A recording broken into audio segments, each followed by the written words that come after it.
Welcome back to News Jet update. चलिए देखते हैं झारखंड की 25 फटाफट बड़ी खबरों को। इससे पहले आप झारखंड के किस जिले से न्यूज को देख रहे हैं हमें कमेंट बॉक्स में जरूर बताएं। साथ ही डेली अपडेट रहने के लिए आप हमारे चैनल को सब्सक्राइब कर बेल आइकन को दबाना बिल्कुल ना भूलें। पहली खबर, प्रधानमंत्री नरेंद्र मोदी ने गुरुवार को रक्षाबंधन पर प्रधानमंत्री कार्यालय के सफाई कर्मियों समेत अन्य कर्मचारियों की बेटियों से अपने आवास पर राखी बंधवाई। उन्होंने सभी बच्चियों को एक एक तिरंगा दिया और ऐसा करके उन्होंने हर घर तिरंगा अभियान में भागीदारी की। मोदी ने इससे जुड़ी कुछ तस्वीरें भी ट्विटर पर साझा की और कहा, इस बार का रक्षाबंधन बहुत खास रहा। अगली बड़ी खबर, सैन्य अड्डे पर आत्मघाती हमला, 4 जवान शहीद। स्वतंत्रता दिवस से 4 दिन पहले आतंकवादियों ने उरी जैसे हमले को अंजाम देने की कोशिश की। जम्मू कश्मीर के राजौरी जिले में बुधवार देर रात 2 आतंकवादियों ने सेना के एक शिविर पर फिदायीन हमला किया। हमले में हरियाणा के 2 लाल समेत सेना के 4 जवान शहीद हो गए, 2 अन्य घायल हो गए हैं। सेना ने दोनों आतंकवादियों को मार गिराया है। पुलिस महानिदेशक दिलबाग सिंह ने कहा कि हमलावर जैसे मोहम्मद के दोनों आतंकवादियों को जवानों ने ढेर कर दिया है। इसके बाद सेना और एसओजी ने तलाशी अभियान चलाया है। सुरक्षा बलों के मुताबिक दोनों आतंकी घातक स्टील बुलेट वाली गोलियों से लैस थे। यह बुलेट प्रूफ जैकेट को भी पार करने में सक्षम होती है। जम्मू के एडीजीपी मुकेश सिंह ने कहा कि राजौरी से 25 किलोमीटर दूर नियंत्रण रेखा से सटे दरहाल सेक्टर के परगाल इलाके में हमला किया गया। अत्याधुनिक हथियारों से लैस आतंकी बुधवार देर रात करीब 2 बजे 11 राज राइफल शिविर की 7 फीट ऊंची बाड़ के करीब आ गए थे। वहीं से एक संतरी चौकी पर ग्रेनेड फेंका। इसमें एक संतरी की मौके पर ही मौत हो गई। इसके बाद मुठभेड़ शुरू हो गई। अगली बड़ी खबर, दिल्ली में मास्क न लगाने पर 500 रुपए का जुर्माना। दिल्ली में एक बार फिर मास्क नहीं पहनने पर जुर्माना लगने का नियम लौट आया है। कोरोना के बढ़ते मामलों को देखते हुए दिल्ली सरकार ने फैसला किया है कि सार्वजनिक स्थानों पर मास्क नहीं पहनने पर 500 रुपए का जुर्माना लगाया जाएगा। सरकारी अधिसूचना के मुताबिक निजी 4 पहिया वाहनों में एक साथ यात्रा करने वाले लोगों पर भी जुर्माना लागू नहीं होगा। दिल्ली में बुधवार को कोरोना के 2495 नए केस सामने आए थे। इस बात ने दिल्ली सरकार को चिंता में डाल दिया है। देश में पहली बार कोरोना महामारी का प्रकोप बढ़ने के बाद से राजधानी दिल्ली से सार्वजनिक स्थानों पर मास्क अनिवार्य कर दिया गया था। हाल ही में नियम को हटाया गया था। अगली खबर, निर्वाचन आयोग में आज सीएम मामले की सुनवाई। मुख्यमंत्री हेमंत सोरेन के नाम पत्थर खनन लीज से जुड़े मामले में शुक्रवार को चुनाव आयोग नई दिल्ली में सुनवाई करेगी। इसी दिन मुख्यमंत्री के भाई दुमका से विधायक बसंत सोरेन के खनन कंपनी में साझेदार होने के मामले में भी सुनवाई होनी है। ज्ञात हो कि बीते 8 अगस्त को मुख्यमंत्री के लीज मामले में सुनवाई के दौरान भाजपा की ओर से वरीय अधिवक्ताओं ने निर्वाचन आयोग के समक्ष जनप्रतिनिधि कानून की धारा 9A लागू होने की बात कहते हुए दलीलें पेश की और सीएम सोरेन की विधानसभा सदस्यता रद्द करने की मांग की। इसके जवाब में हेमंत सोरेन की ओर से वरीय अधिवक्ता ने कहा कि यह मामला जनप्रतिनिधि कानून की धारा 9A के दायरे में नहीं आता है। उन्होंने उक्त याचिका को खारिज करने की मांग की। इधर 6 जिलों में भीषण सूखे के हालात। झारखंड के 6 जिलों चतरा, गढ़वा, पाकुड़, गोड्डा, जामताड़ा व साहेबगंज में भीषण सूखे के हालात हैं। यहां 60 से 90% तक कम बारिश हुई है। पूर्वी सिंहभूम को छोड़ शेष 17 जिलों में भी स्थिति अच्छी नहीं है। यहां 20 से 59% तक कम बारिश हुई है। कृषि विभाग की रिपोर्ट में यह जानकारी दी गई है। कृषि विभाग को सभी जिलों से 10 अगस्त से मिली रिपोर्ट के आधार पर यह कहा गया है कि 10 अगस्त तक काफी कम बारिश हुई है। इससे सुखाड़ की स्थिति उत्पन्न हो गई है। कृषि विभाग ने स्थिति की समीक्षा के लिए आपदा प्रबंधन विभाग से बैठक बुलाने का आग्रह किया है। इस बैठक पर सरकार आगे फैसला लेगी। अगली बड़ी खबर, 2500 सहायक पुलिसकर्मियों को 1 माह का अवधि विस्तार। राज्य सरकार ने 2500 सहायक पुलिसकर्मियों को 1 माह की अवधि विस्तार दिया है। यह मामला राज्य सरकार के पास विचाराधीन था। इस संबंध में गृह कारा एवं आपदा प्रबंधन विभाग ने आदेश निर्गत किया है।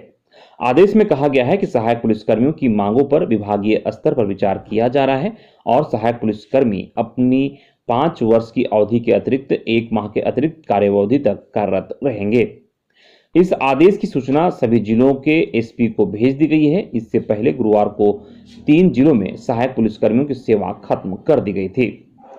9 अगस्त को राज्य के दुमका, सिमडेगा और चाईबासा जिले के सहायक पुलिसकर्मियों को जिलों के एसपी ने सेवा मुक्त कर दिया था, जिसमें 500 सहायक पुलिसकर्मी सेवा मुक्त हो गए थे।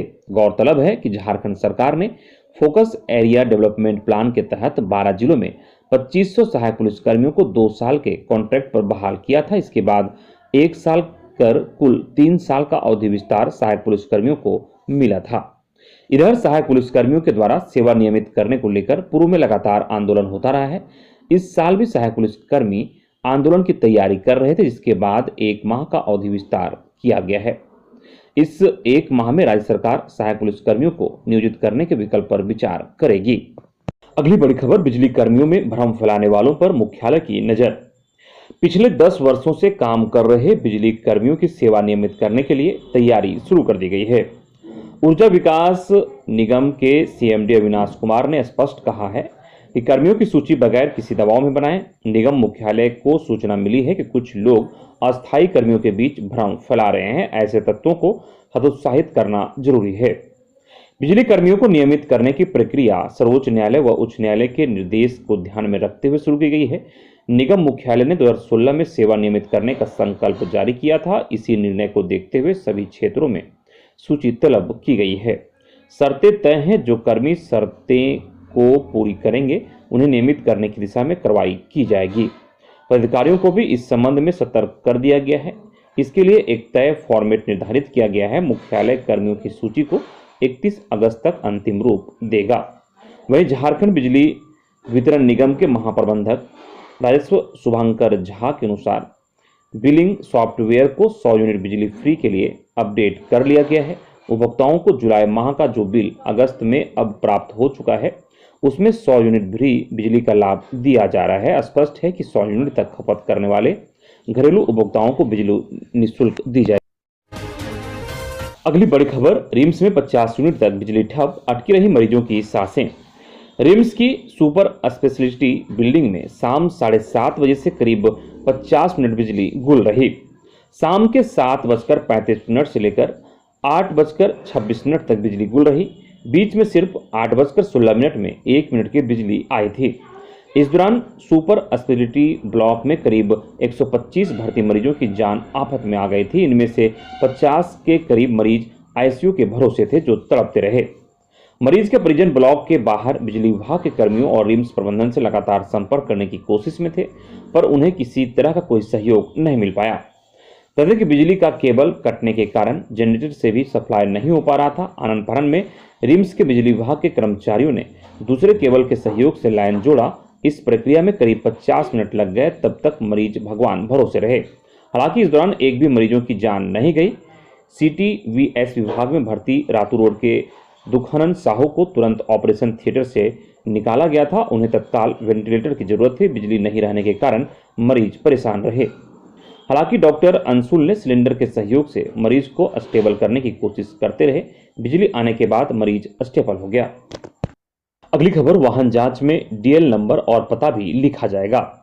अपराधियों पर कार्रवाई करने के लिए अब एंटी क्राइम चेकिंग के तरीके में रांची पुलिस बदलाव करने जा रही है। इसके तहत अब एंटी क्राइम चेकिंग में लगे पुलिसकर्मियों को रजिस्टर मेंटेन करना होगा, ताकि जरूरत पड़ने पर उसका इस्तेमाल किया जा सके। इसमें कितने वाहनों की जांच की गई, उनके नंबर, चालक के DL नंबर के साथ उसके घर का पता भी रजिस्टर में लिखना होगा।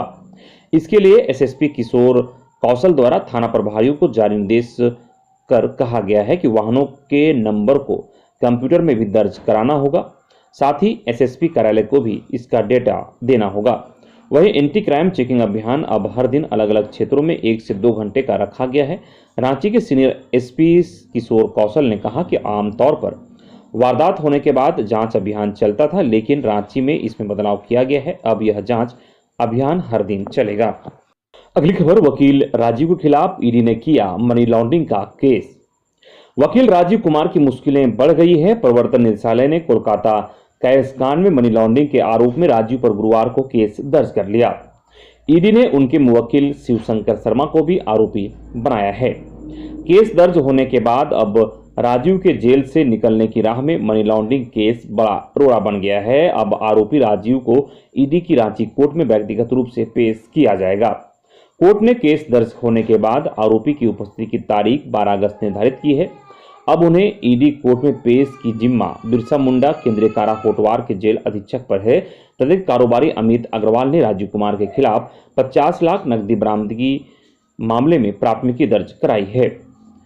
इसमें कहा गया था कि झारखंड हाईकोर्ट में सेल कंपनियों और अवैध खनन की जांच सीबीआई से कराने के लिए दर्ज याचिका से नाम हटाने के बदले राजीव कुमार ने 4 करोड़ की मांग की थी। बाद में वह 50 लाख लेने कोलकाता आए थे, जिसके बाद कोलकाता पुलिस के ARS विभाग ने हैरिसन स्ट्रीट में अवस्थित बिजनेस कॉम्प्लेक्स से 31 जुलाई की रात को गिरफ्तार कर लिया था। तब से वहां के जेल में है।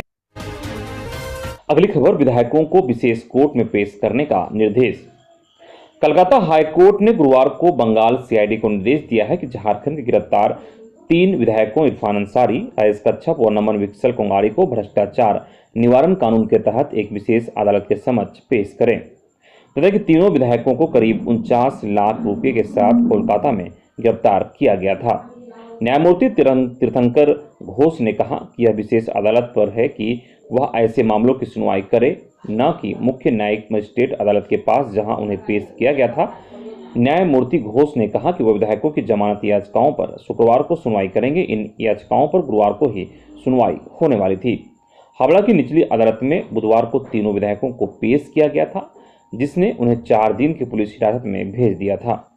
तीनों विधायकों को 30 जुलाई को हावड़ा के पंचला में उनके वाहन से करीब 49 लाख नगद जब्त करने के बाद बंगाल पुलिस ने गिरफ्तार किया था। इसके बाद मामले की जांच राज्य CID को सौंप दी गई। हाईकोर्ट की एक अन्य एकल पीठ ने पिछले सप्ताह तीनों को उस याचिका को खारिज कर दिया था जिसमें जांच को CBI या किसी अन्य एजेंसियों को स्थानांतरित करने का अनुरोध किया गया था। अगली खबर, रिश्वत मामले में जेई को 2 साल की सजा। रिश्वत लेने के 20 साल पुराने एक मामले में ACB के विशेष न्यायाधीश प्रकाश झा की अदालत ने गुरुवार को घाघरा गुमला प्रखंड के तत्कालीन कनीय अभियंता जेई राजेंद्र प्रसाद 65 को 2 साल की कैद की सजा सुनाई है। 30,000 का जुर्माना लगाया है। राशि जमा न करने पर अतिरिक्त 1 साल की सजा काटनी होगी। ACB के विशेष लोक अभियोजक AK गुप्ता ने बताया कि अभियुक्त पर ठेकेदार से कमीशन के रूप में 5,000 रुपये रिश्वत लेने का आरोप था। निगरानी ब्यूरो ने अभियुक्त को रिश्वत की राशि के साथ 22 जनवरी 2022 को गिरफ्तार किया था। वह जवाहर समृद्धि योजना के अंतर्गत सड़क निर्माण की राशि 76,800 रुपये का भुगतान करने के एवज में ठेकेदार सुनील कुमार से 10% कमीशन मांग रहा था। बाद में 5,000 रुपये में बात बनी, जिसकी शिकायत निगरानी ब्यूरो को की थी। मामले में अभियोजन पक्ष की ओर से 14 गवाहों को प्रस्तुत किया गया था, जिसके आधार पर अदालत ने अभियुक्त को दोषी पाकर सजा सुनाई है।